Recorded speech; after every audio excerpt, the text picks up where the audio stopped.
So, we know all that's happened, but it's quite one thing having a war in the Sierra Maestra, it's another setting up a government, and a little less is known about that. So, what happened when they came down from the mountains? How did they set up a government? Well, in Fidel's favour and in Che's favour and the people who were in the mountains, they were the only organisation in Cuba that was really viewed with any legitimacy.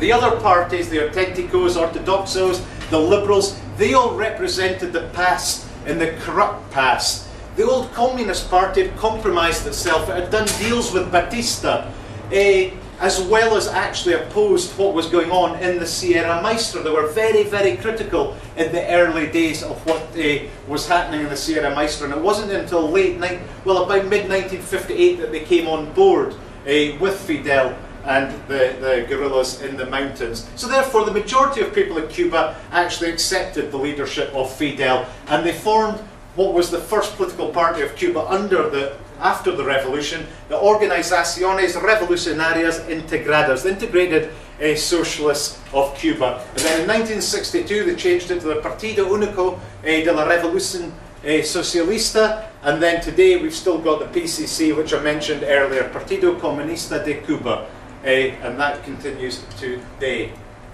So what did they do policy-wise straight away? Well, the first thing they did was understood the inequalities that existed in Cuba under Batista and the previous regimes. So they instantly reduced rents, telephone rates, electricity rates. They gave wage increases to low-paid workers. And of course this annoyed the US because a lot of these companies were US multinational companies. And so they created another warfare against the Cuban people. There were terrorist acts all over Cuba after the '59 revolution that you don't hear so much about. You think it was plain sailing after that, but it wasn't. There was lots of war going on. So Cuba thought, well, if you're going to do that, we're going to expropriate or nationalize the multinationals. And this is just a little photo of the Texaco oil company's sign coming down when it was being expropriated after the revolution. So what was the Cuban lesson? Well, what you've got to remember is how remarkable the unflinching determination of the Cubans was, because previously in Latin America, any government that stood up to the US was attacked or it had to actually back down. But not the Cubans. They actually reacted by taking even more radical decisions and in defiance of Washington, and that antagonized them even more, which we arrive at the Bay of Pigs situation at Playa Girón in 1961, April 61, where the US backed an invasion. And it was the first day of that invasion that Fidel called the revolution socialist. That was the first time the revolution had actually been called socialist. And it was, as Fidel said, of the common people, by the common people, for the common people. And then we had the embargo, the illegal embargo that we all know about in the US, stopping health supplies, educational facilities, all this getting into Cuba as part of the US embargo that continues today under Barack Obama.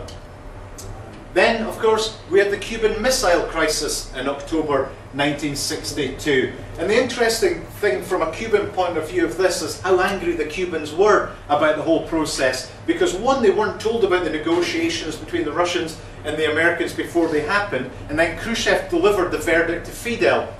He was absolutely livid about the removal of the weapons without his say-so from Cuba. And he was even more livid at the poor negotiating tactics of the Soviet negotiators, because they hadn't even managed to get the Americans out of Guantanamo Bay, which most historians today look back at that negotiation and think, how the hell did they remove everything out of Cuba and they couldn't even get rid of the Americans out of that small bit? It's still announced, if you talk to historians in Cuba today, they still bring up that point about how the Russians let them down in that negotiation. That's not to say that the Russians didn't have a strong alliance with the Cubans. They did. There were 40,000 Russian engineers in Cuba at the time building up the infrastructure of Cuba. There were thousands of Cubans in Russia and all over the former Soviet Union being educated at universities, technical colleges. The Russians paid a higher price for the sugar from Cuba that allowed the Cubans to build up all their social policies that they wanted to do. So it was a mixed bag, but Fidel was quite shrewd, and over time he actually got good deals out of the Russians. Che, Tanya, Cuba and the Bolivia was the next thing. We all know through the films again that Che was killed in Bolivia, etc. We know a little bit less about Tanya probably. Tanya was another Argentinian born in the late 1930s in Argentina. Her family were communists. They had to flee from Argentina and ended up in East Germany.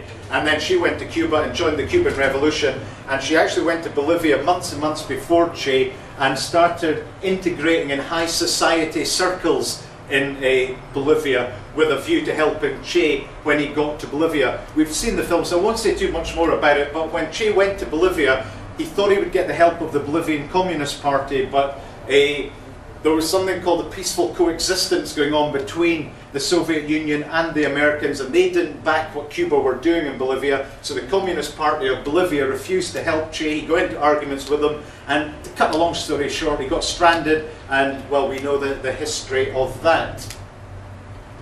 Today we know a fair bit. I mean, most people when you talk about Cuba go, really good health policies, really good educational policies. Absolutely correct. The Escuela Latinoamericana de Medicina accepts poor people free from all over the world, including the United States, to study there and then go back to their countries and be doctors, nurses, etc. It is quite an incredible thing, all paid by the Cuban government, including money when the students are living there. It's all provided by the Cuban government.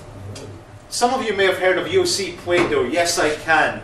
And that's an educational facility, and it was the first audio-visual exercise, and it's still being used today widely throughout Latin America and Africa as a way of tackling illiteracy and innumeracy. It's a remarkable program that's lifted millions of people out of illiteracy right across the world. And it's important to recognize that today Cuba provides more medical personnel to the developing world than all the G8 rich countries combined.